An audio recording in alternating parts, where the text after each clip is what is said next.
Di sequel impian yang kedua, pemirsa di seluruh tanah air yang menyaksikan siaran tundanya acara ini, alhamdulillah saya sekarang ini ada di Arhanud 15 di Serondol ya. Apa? Jatingaleh. Jatingaleh di Semarang. Alhamdulillah bersama tentara-tentara yang soleh dan bersama istri-istri yang salehah insyaallah. Bersama Pak Letkol Desi dan para pimpinan di sini insyaallah, mudah-mudahan apa yang kemudian kita niatkan sebagai impian sequel 2, kami menyebutnya Dream 2.0, Dream 2.0. Ini insyaallah bukan lagi mimpi, insyaallah bakal jadi kenyataan. Di mimpi yang pertama dulu, saya atas izin Allah mengajak Indonesia untuk bergerak. Dream, pray, and action. Dream, kita punya mimpi, bukan cuma urusan dunia.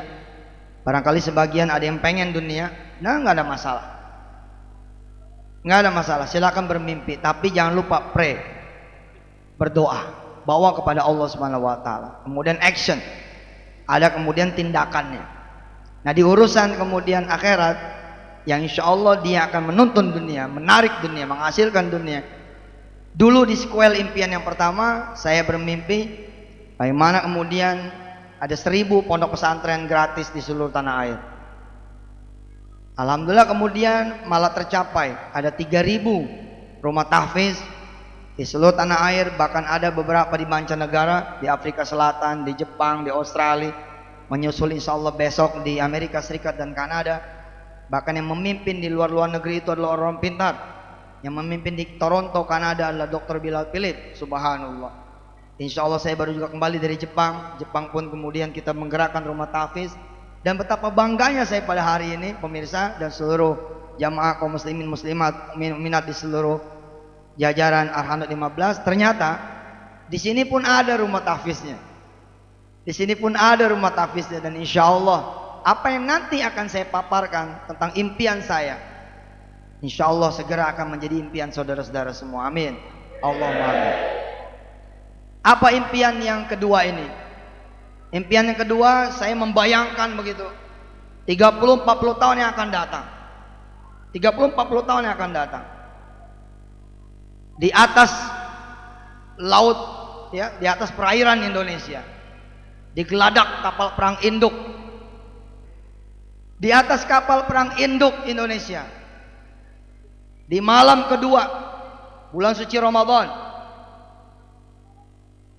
30-40 tahun yang akan datang, turun dari pesawat tempur yang mengangkut, yang membawa seorang jenderal panglima tertinggi di TNI yang dicintai oleh belasan ribu tentara yang sedang menanti di kapal perang induk itu, turun dari pesawatnya, Pak. Nih impian saya nih. Dan siapa tahu impian ini diwujudkan oleh generasi kita atau generasi setelah kita insya Allah.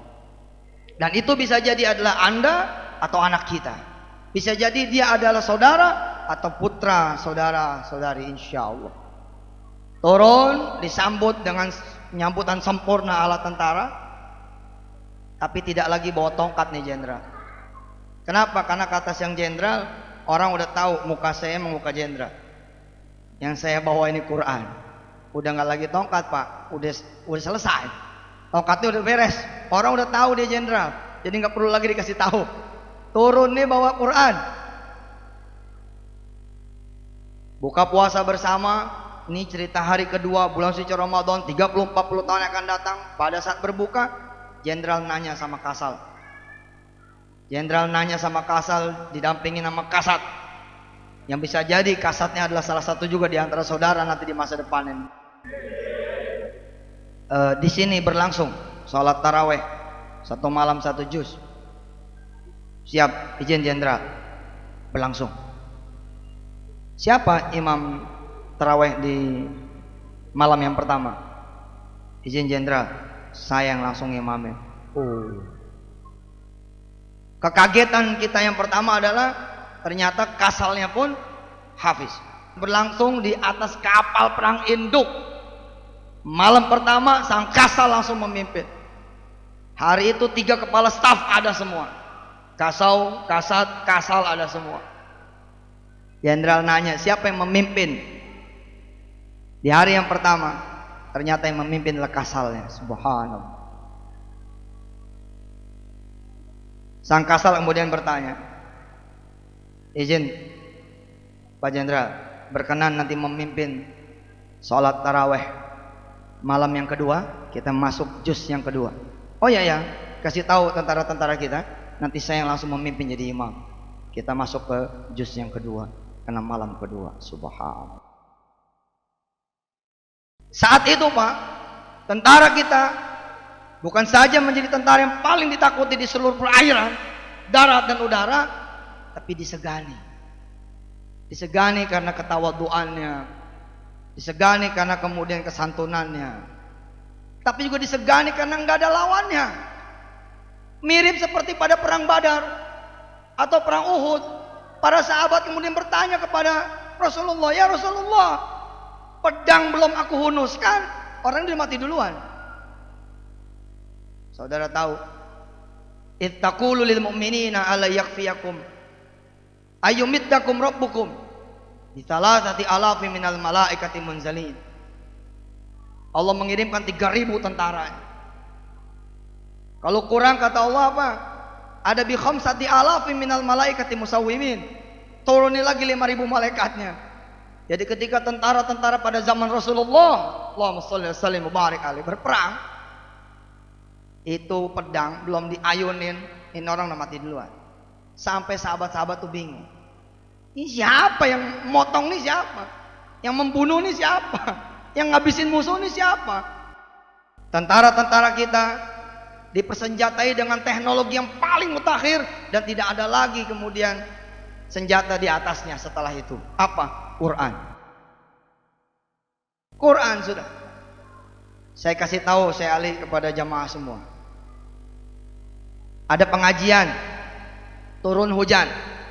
Kemudian sang kiai bilang begini, ini hujan yang nurunin Allah, yang mampu menahan pun juga Allah. Mari kita baca Fatihah, baca salawat, kita berdoa. Mudah-mudahan Allah izinkan kita tetap mengaji, insya Allah. Baca tuh Fatihah, seng. Baca tuh salawat, seng. Kemudian mengherankan, air kemudian lambat laun kemudian berhenti, bahkan kemudian udara terang, cuaca cerah, dan pengajian berlangsung sampai habis. Begitu kemudian selesai, bubarlah jamaah, bingung karena di sini kering, 5 meter 10 meter basah. Ada apa ini? Ternyata hujan tetap turun Pak, tapi ada malaikat Allah yang mengcover pengajian itu.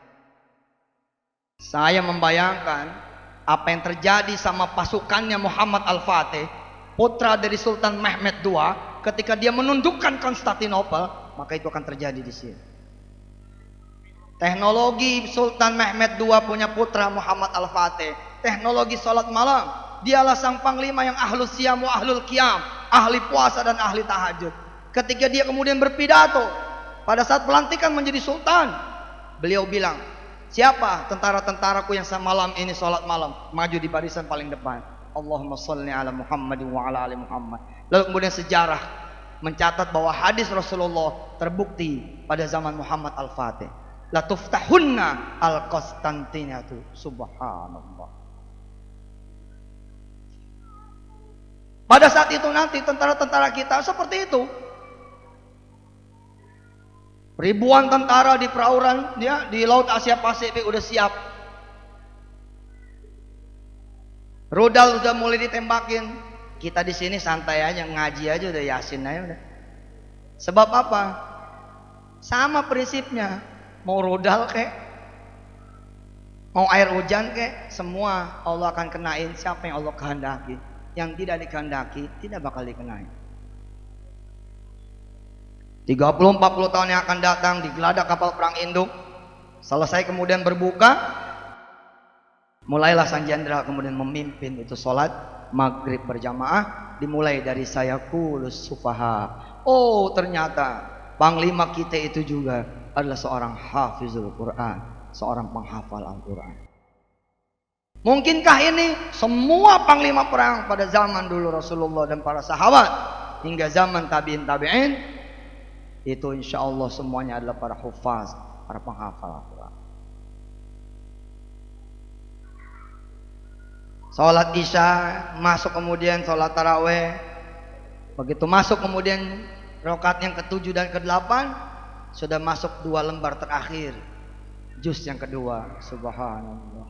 Di belakangnya belasan ribu tentara ikut sholat taraweh di belakang sang imam, dan mayoritas semuanya juga adalah penghafal Quran. Ini mimpi saya, Pak. Dan mimpi ini saya share kepada ibu dan bapak semua agar ini menjadi mimpi Anda juga semua. Ketika saya menulis buku ini, Dream 20, di atas pesawat yang membawa saya dari Osaka ke Denpasar kemudian ke Jakarta, air mata ini berlinang, Pak. Saya seperti ada satu ilham masuk ke saya punya pikiran, bahwa ketika saya menulis tuh, ternyata di belakang sang jenderal itu, makmum yang belasan ribu tentara, mayoritas adalah penghafal Quran. Ada ilham yang masuk set gitu. Sof, kamu tulis, pada saat itu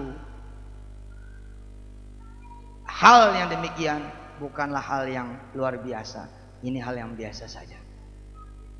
Kenapa hal yang biasa saja? Pada saat itu audisi tentara yang masuk semua sudah dalam keadaan hafal Quran semua. Saudara bayangkan ya, per hari ini saja sudah ada 300.000 anak Indonesia yang sedang menghafalkan Al-Quran, tersebar di 3.000 titik rumah tahfiz di seluruh tanah air, dan jumlahnya tiap hari bertambah, bukan tiap minggu, tiap bulan, tiap hari bertambah. Ada seorang pengusaha di Kalimantan Tengah, dia memiliki 52 rumah tahfiz, subhanallah. Bahkan dia punya hotel, dia kemudian sedekahkan, di mana hasilnya untuk kemudian menggerakkan 52 rumah tahfiz di bawah komando dia, subhanallah. Jadi yakin saya, ketika saya salaman sama Kapolri, saya salaman sama Kapolda, saya salaman sama Jaksa Agung, saya bilang, someday somehow, insya Allah ada seorang Kapolri di Indonesia, dan dia adalah seorang hafizul Quran. Ketika nanti dia memimpin, akan ada instruksi, adakan razia besar-besaran, sampai ke tingkat polsek, razia besar-besaran pengendara jalan, razia nih di jalanan, ada pengendara mobil motor di stop sama tuh polisi, stop. Begitu tuh turun, mana dia STNK-nya, SIM-nya periksa dulu. Itu diperiksa, SIM-nya udah mati, STNK-nya udah lewat. Wah, ini saudara nggak benar. Saudara tahu hukumannya? Tahu, Pak. Ya sudah, kalau tahu, nih Quran.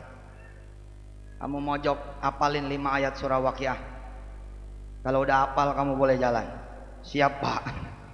Dia mojok, Kapolrinya hafiz, tilangnya pun Quran. Di pojok udah banyak orang yang ketinggalan tuh.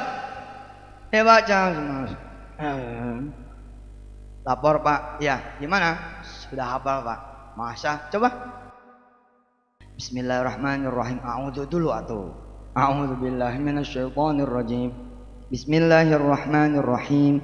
Idza waqa'atil waqi'ah laisa liwaqa'atiha kadhibah. Terus?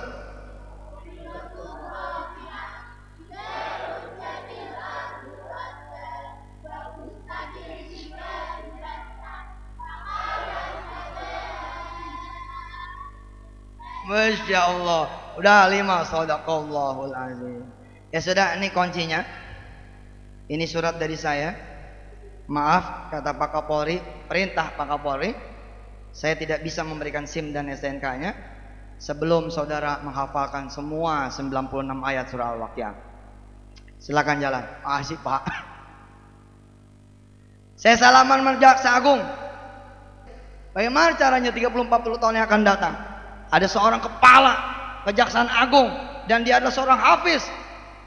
Setelah dia mendengar ceramah saya, apa kata beliau? Siap Ustadz, gampang.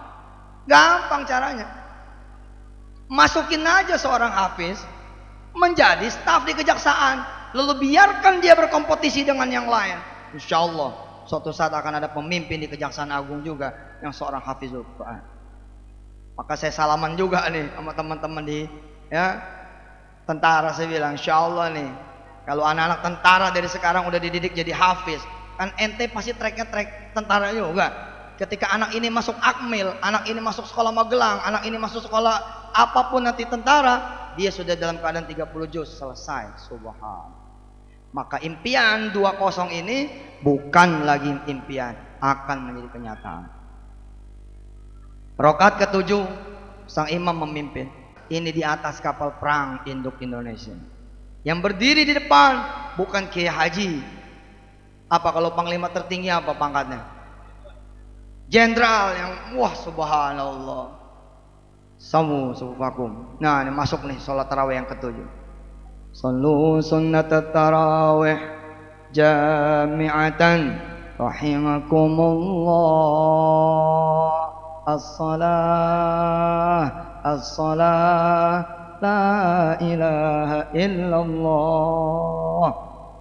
Imam Allahu Akbar menyelesaikan 2 lembar terakhir. Bismillahirrahmanirrahim. Alhamdulillahi rabbil alamin. Ar-Rahmanir-Rahim. Maliki yaumiddin. Iyyaka na'budu wa iyyaka nasta'in. Ihdinas siratal mustaqim. Siratal ladzina an'amta 'alaihim ghairil maghdubi 'alaihim waladdallin.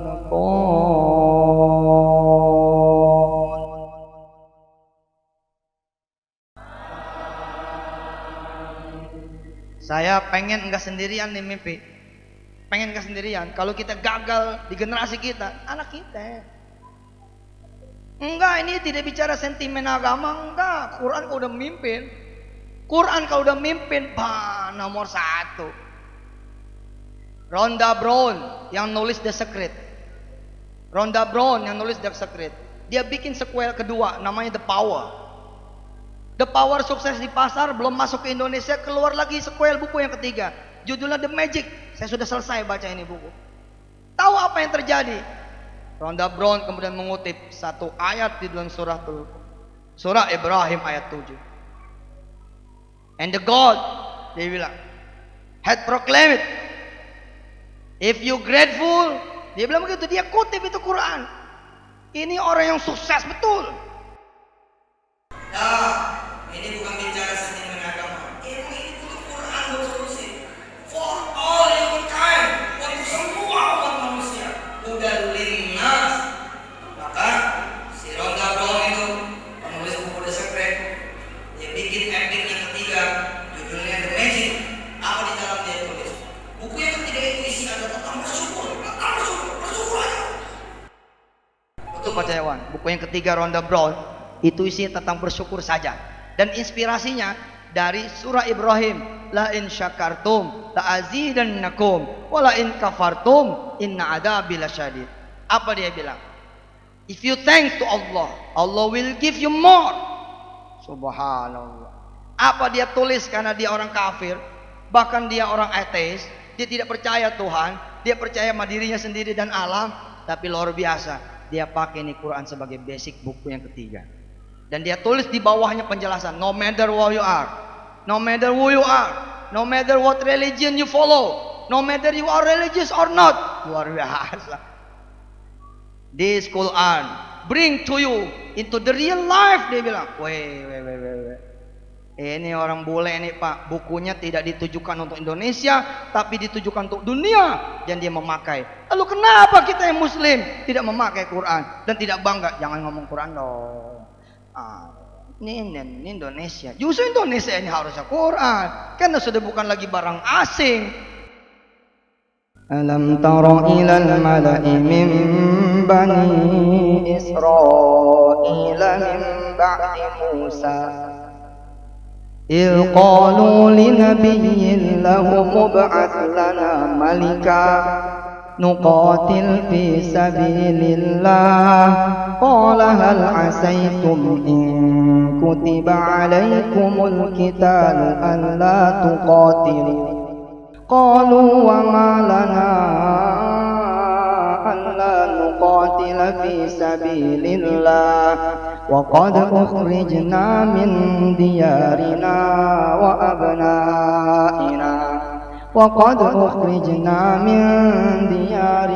وأبنائنا فلما كتب عليهم القتال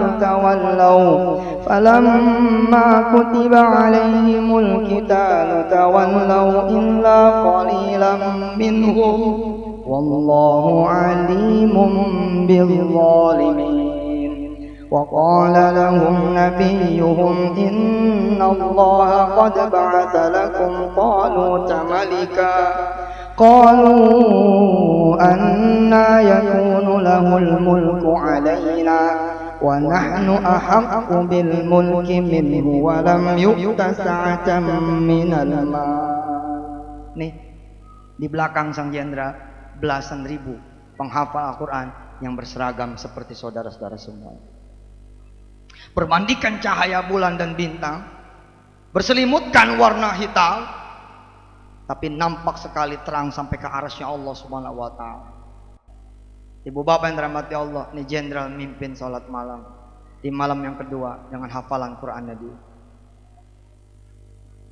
Inna Allah qad ba'atha lakum taluta malika qalu anna yakunu lahul mulku alaina wa nahnu ahaqqu bil mulki min wa lam yu'ta sa'atan minal mal qala inna allaha astafahu alaykum wa zadahu bastatan fil ilmi wal jism wallahu yu'ti mulkahu man yasha' wallahu wasi'un alim.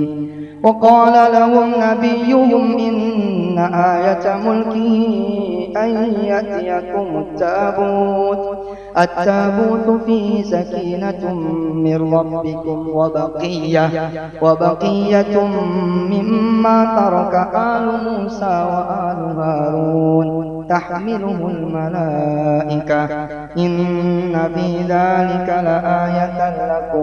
لآية لكم إن كنتم مؤمنين. Allahu Akbar. Tentara nih belasan ribu. Allah. Saya rindu Pak, 30-40 tahun akan datang kita memiliki pesawat jet tempur yang diproduksi sendiri, dan teknologinya sudah bukan lagi pakai teknologi GPWS, udah bukan lagi pakai teknologi TAWS. Itu dua sistem yang memungkinkan awak kapal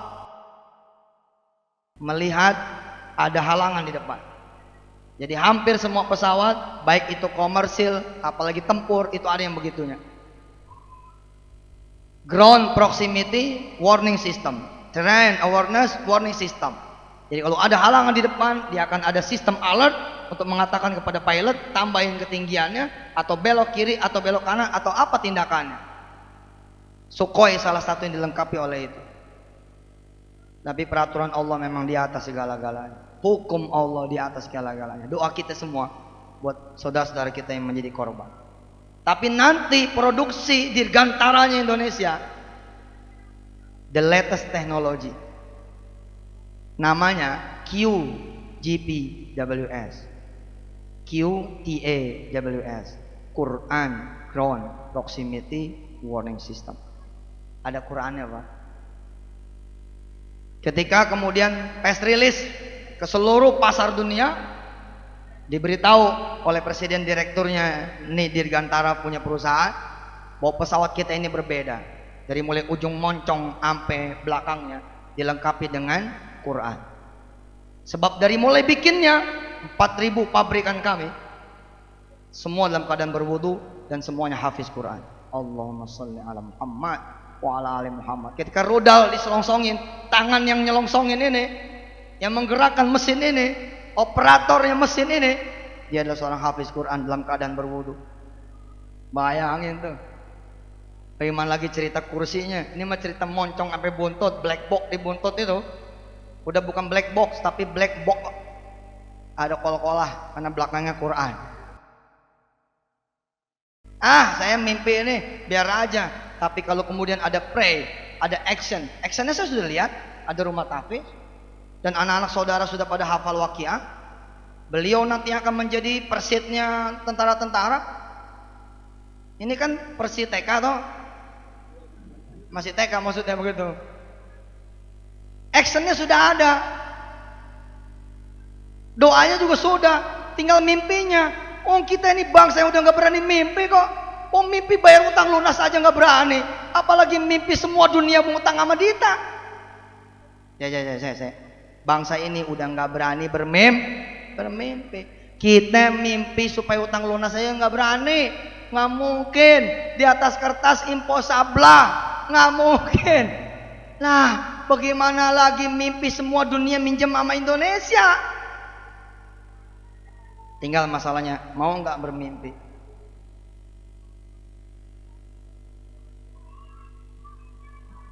Pesawat dilengkapi dengan teknologi Quran. Awak kapalnya pun manpowernya hafiz Quran, subhanallah. Dalam suatu penerbangan ternyata di depan ada gunung.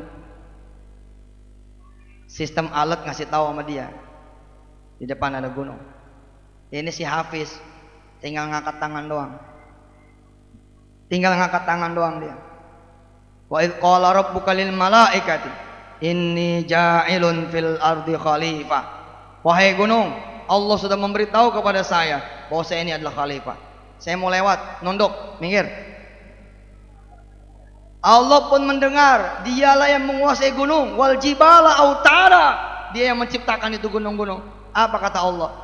Sebentar lagi ada pilotku yang hafiz mau lewat. Nunduk tuh gunung, set, cang lewat. Wow. Kita tuh ya teknologi nanti bukan lagi pesawat tanpa awak, Pak, tapi pesawat tanpa terbang. Udah nggak kudu terbang, udah selesai sudah. Udah selesai. Kenapa selesai? Sebab semua pabrik-pabrik senjata di dunia kita yang kontrol. Sekarang kan kita dikontrol. Saya mimpi saudara 30-40 tahun yang akan datang ada jamuan makan malam. Ada jamuan makan malam. Jamuan makan malam itu adalah jamuan makan paling istimewa. Kenapa? Karena 6 kepala negara di 6 negara di dunia ini, Cina, Jepang, Singapura, Malaysia, dan Indonesia, ya, berkumpul satu meja. Terus apa yang aneh Ustadz? Biasa aja itu mah. Nggak biasa bos. Lihat dong nama mereka di belakangnya. Ternyata bukan cuma Presiden Republik Indonesia yang belakangnya Al-Hafiz, tapi 5 kepala negara dunia itu pun Al-Hafiz gelarnya. Tanda 5 kepala negara dunia itu pun semuanya hafal Quran. Sekarang memang Kaisar Jepang itu Shinto, tapi cucunya kan nggak tahu kita. Bener Pak. Mereka lagi berebut cucu kita, tahu nggak ente? Sadar nggak ente? Kenapa kita juga tidak mau merebut cucu mereka juga? 5 kepala negara, tuan rumahnya Indonesia yang ke-6, semuanya hafiz, ngumpul makan malam, buka puasa bersama di malam ketiga di bulan suci Ramadan 30-40 tahun yang akan datang. Presiden bilang, siapa nih yang jadi kehormatan mimpin sholat maghrib nih? Malam ini masuk juz ketiga nih. Kata yang dari Jepang, udah aneh aja, aneh maghrib. Ente yang dari Cina, ente isya. Ente yang dari Singapura, Malaysia bagi 2 tuh 4-4. Ini tuan rumah witir aja udah. Salat isya, maghrib dipimpin 2 kepala negara yang berbeda. Hafiz, insya Allah bukan ngimpi, asal pre-nya ada, actionnya ada.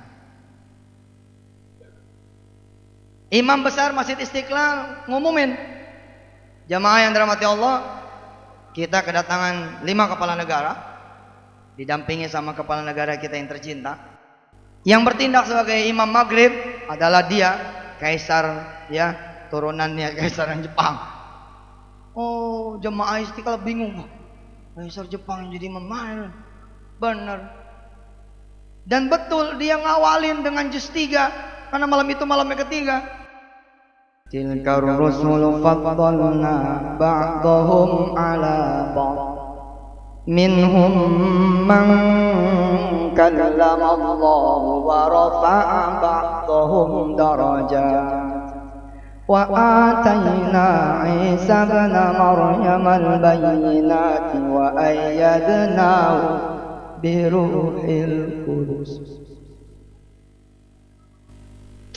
Saya tuh kalau udah ngebayangin begini ya, bener loh, ini pasti terwujud ini, asal yakin aja, asal yakin. Tidak semua anak saudara itu jadi tentara, yakin. Tidak semua. Ada yang barangkali jadi tukang sate, tapi bukan sembarang tukang sate. Ini warung sate yang cabangnya 77 di seantero negeri. Satu malamnya omset 10 juta, kaliin aja tuh. Emang gak boleh anak tentara punya putra seorang pengusaha, dia yang membiayai adik-adiknya kemudian menjadi panglima, dia yang membiayai kemudian adik-adiknya sekolah? Mungkin banget, mungkin banget. 9 dari 10 orang kaya di dunia, Pak, mereka adalah orang-orang susah dulunya, atau orang tuanya susah. Barangkali ada di antara orang-orang kaya di dunia ini, termasuk Indonesia, yang turunan ke-8, yang harusnya takdirnya udah gak bakal jadi orang kaya gitu. Kan sampai turunan 7 doang kali ya, 7 turunan. Turunan yang ke-8 udah miskin lagi deh. Tapi turunan ke-9 bzeng, jadi orang. Siapa tahu anak bapak seperti itu. Lalu saya Yusuf Mansur datang nih ke satenya anak bapak. Putra bapak siapa namanya? Bagas. Oh, ada warung sate Bagas. Bagas 114. Nama warungnya Bagas 114. Kan saya bingung tuh. Apa warung sate Bagas 114? Saya masuk makan. Pak siapa namanya? Pak Mursidi. Begitu saya masuk, ada orang kelihatannya seperti owner, ternyata memang owner. Dia lari dari belakang. Ya Allah, Ustaz Yusuf. Waduh, bapak saya tuh penggemar jenengan, fansnya sampean. Masa sih? Siapa bapak ente? Bapak aneh dulu Ustaz 2012 itu yang mimpin sholawat. Salatum bisalamil mubin linuqtatit ta'in ya gharami. Salatum bisalamil mubin linuqtatit ta'in ya gharami. Ustaz, bapak saya itu sebelah kiri Ustaz waktu dulu datang. Saya waktu itu masih kecil, Ustaz. Ustaz, masuk Ustaz. Ini warung sate saya. Ini kebetulan cabang yang ke-77, Ustaz. Oh. Itu kenapa namanya kok Bagas 114? Ya Ustaz, saya kebetulan alhamdulillah hafiz Ustaz. 114 itu jumlah surah di dalam Al-Qur'anul Karim. Dari awal saya buka sate saya bermimpi pengen punya 114 cabang. Dan saya stop sampai cabang ke 114 saja. Tidak sampai 115. Ustaz, yuk kita lihat dulu dapur yuk. Lihat dapur, ternyata dapur ini beda. Dapurnya beda, dapurnya bersih. Terus ada pemandangan yang aneh. Kenapa? Ternyata Masya Allah, orang-orang dapurnya itu hafal-hafal Quran. Dia ngebakar tuh sate sambil ngapal. Walau sya'allahu maqtatala alladziina min ba'dihim min ba'di ma ja'atuhumul bayyinatu walakin ikhtalafu wa minhum man amana wa minhum man kafar. Walau sya'allahu maqtatalu walakinnallaha yaf'alu ma yurid. Saya ngelihat tukang cucinya. Apa kata si Bagas? Ustaz, ini tukang cuci saya Ustaz. Maaf Ustaz, memang dia hafizah. Saya bilang ini masalah pendidikan. Kamu mulai dulu dari tukang cuci. Insya Allah nanti kamu bakal punya sendiri. Bukan masalah saya tidak menghormati Quran, tapi ini proses. Ustadz, tukang cuci ini istimewa. Anak ke-9 Ustadz. Anak ke-9. 9-9-nya hafiz Quran. Oh bahaya. Saya bermimpi nanti ada putra putri ibu, dia adalah seorang pengusaha optik seperti Haji Yunus. Cabangnya di mana-mana, lebih dari 30-an cabang. Ada yang berbeda dengan optik tersebut. Apanya yang berbeda? Semua karyawan di pagi hari tidak membuka itu optik kecuali dia sholat duha dulu. Lapor sama jenderalnya para jenderal, lapor sama bosnya para bos. Salat duha dia pada di masing-masing outlet. Habis itu tadarus barang 1/4 atau setengah halaman. And then kemudian berdoa, baru dia buka. Setiap kemudian jam-jam sholat zuhur, asar, maghrib dan isya, dia tutup seperti di Masjidil Haram atau di Masjid Nabawi. Ada tulisan di bawahnya, kalau yang mau mesin kacamata pesan sendiri. Sorry, kita lagi sholat.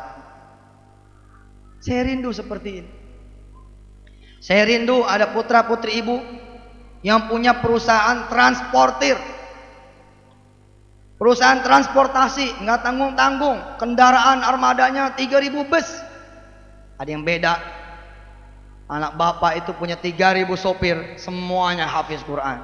Subhanallah. Begitu mau jalan, apa kata sang sopir?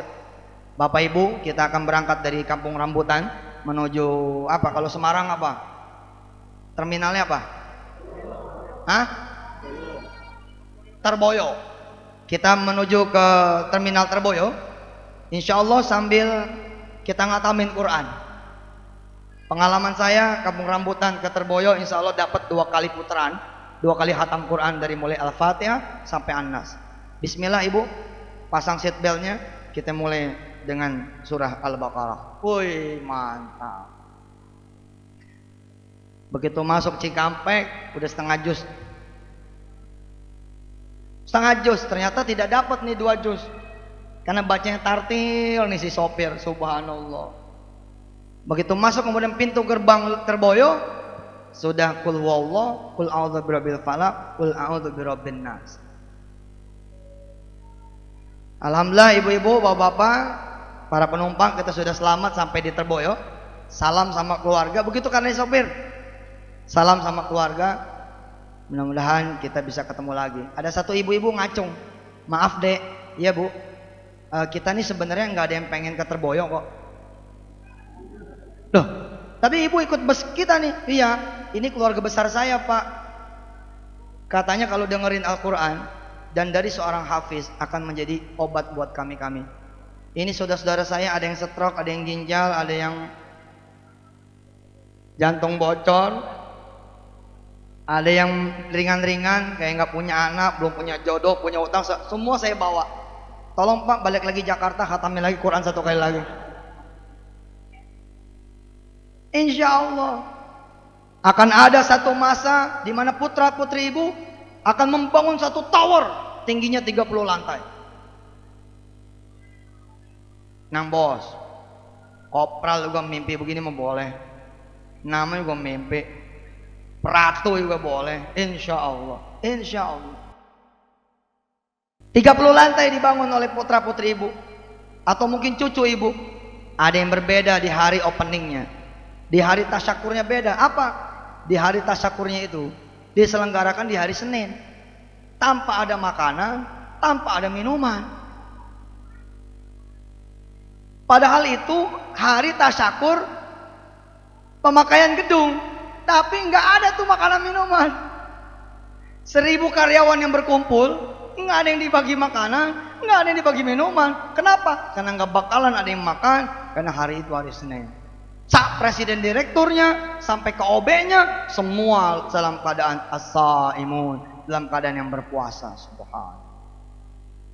Di dalam sambutannya sang presiden direktur kemudian bilang, saudara-saudara karyawan-karyawati perusahaan yang dirahmati Allah, dari mulai tidak ada tanah kita memulai tradisi puasa Senin Kamis.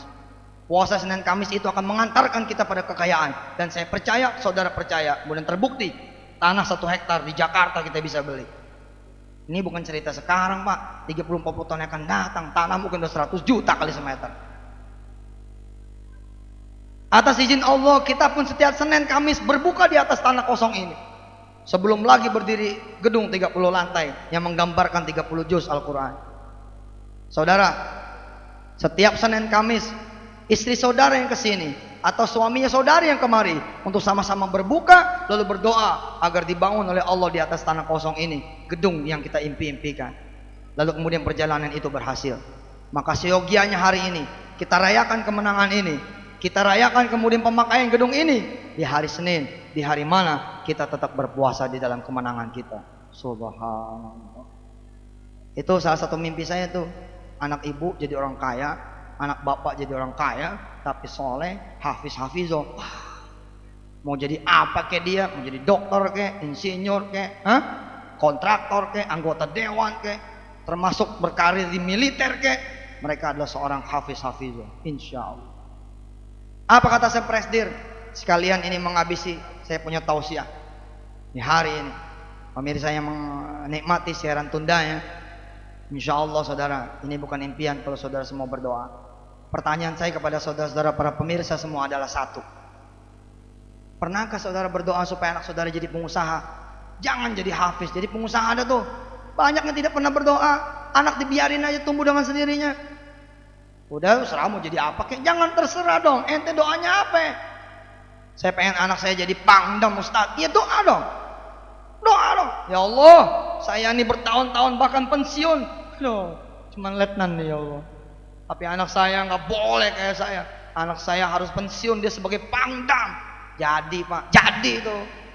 Oh nggak didoain aja, digembleng jadi, apalagi digembleng didoain, pasti jadi. Gembleng itu namanya action, pray itu namanya doa. Dreamnya adalah jadi pangdam, begitu kira-kira. Apa kata si Presdir? Saudara, makanan minuman tetap disediakan. Kita sampai nanti Isya berjamaah di sini. Habis Isya kemudian baru kita pulang. Saudara-saudara yang dirahmati Allah, Maghrib ini kita berbuka puasa dengan menu yang sangat istimewa. Saya datangkan langsung dari kotanya Syekh Muhammad dan Syekh Ali. Makanan berbukanya begitu kata si Presdir, saya datangkan langsung dari kotanya Syekh Muhammad dan Syekh Ali dari Madinah. Nasi mandi asli dari Madinah. Pada saat itu Pak, pada saat itu Madinah Jakarta paling 3 jam. Paling 3 jam, sekarang kan masih 9 jam. Kalau Bapak naik jet pribadinya teman-teman pengusaha minyak Indonesia, itu cuma 6-7 jam. Besok 34 tahun yang akan datang mungkin 3 jam. Pesawat Super Ki namanya, Super Quran. Dan menjelang nanti maghrib kita adakan khataman Quran agar gedung ini menjadi berkah adanya. Dan subhanallah Pak, sekali lagi pemandangan hebat terjadi. Dari mulai presiden direktur, presiden komisaris dan komisaris. Berikut kemudian jajaran karyawan-karyawati sampai tingkat OB, semua khatam Quran tanpa ada yang membuka mushaf. Rupanya seribunya tuh karyawan, semua hafiz dan hafizah. Allahu Akbar. Allahumma arhamna bil Quran waj'alhu lana imaman wa nura wa hudan wa rahmah. Allahumma zakkirna minhu ma nasina wa'allimna minhu ma jahilna warzuqna ana al-laili wa atrafan nahar waj'alhu lana hujjatan ya Rabbal alamin. Alhamdulillah. Selesai sudah saya memaparkan sebagian mimpi saya. di mimpi 20. Menurut saudara saya ketinggian? Tidak. Saya berkeliling Pak dunia. Alhamdulillah restu doa ibu bapak semua. Singapura, madrasah-madrasah favorit di Singapura semua bergerak. Mereka meminjam sistem dan metode kami One Day One Ayat yang dirumuskan oleh Syekh Ali dan kawan-kawan. One Day One Ayat berlaku di Singapura, di Madrasah Al-Irsyad, di Madrasah Al-Junaid, dan sebentar lagi di semua madrasah di Singapura. Kita kemudian masuk ke Selangor, insya Allah ke 9 negeri di Malaysia. Insya Allah sekarang saja udah 2.600 anak-anak Melayu Singapura lagi ngapalin Quran satu hari satu ayat, di mana 10 tahun ke depan 30 juz nih anak-anak bakalan. Masa iya di Singapura nggak ada kuota anggota dewan dari Melayu, menteri dari Melayu? Nggak mungkin, pasti ada. Masa iya 2.600 anak-anak yang sekarang ini belajar, sedang tiap tahun jumlahnya akan bertambah, tidak akan ada yang menjadi tentara, dokter? Nggak mungkin, pasti ada. Saat itu pasti akan tiba masanya. Bismillahirrahmanirrahim. Allahumma salli ala sayyidina Muhammadin wa ala ali sayyidina Muhammad. Rabbana atina min ladunka rahmah wa hayyi' lana min amrina rasyada. Allahumma inna nas'aluka bi kulli ismin huwa lak sammaita bihi nafsak أو أنزلته في كتابك أو أعطيته أحدا من خلقك أو استأثرت به في علم الغيب عندك أن تجعل القرآن ربيع قلوبنا ونور صدورنا وجلاء غمومنا وذهب أحزاننا وهمومنا يا رب العالمين. ربنا آتنا في الدنيا حسنة وفي الآخرة حسنة وقنا عذاب النار والحمد لله رب العالمين. Terima kasih. Hadanallahu iyyakum ajmain. Assalamualaikum warahmatullahi wabarakatuh. Mari kita baca hamdalah. Alhamdulillahirabbil alamin. Alamin. Alamin. Alamin. Alamin. Alamin.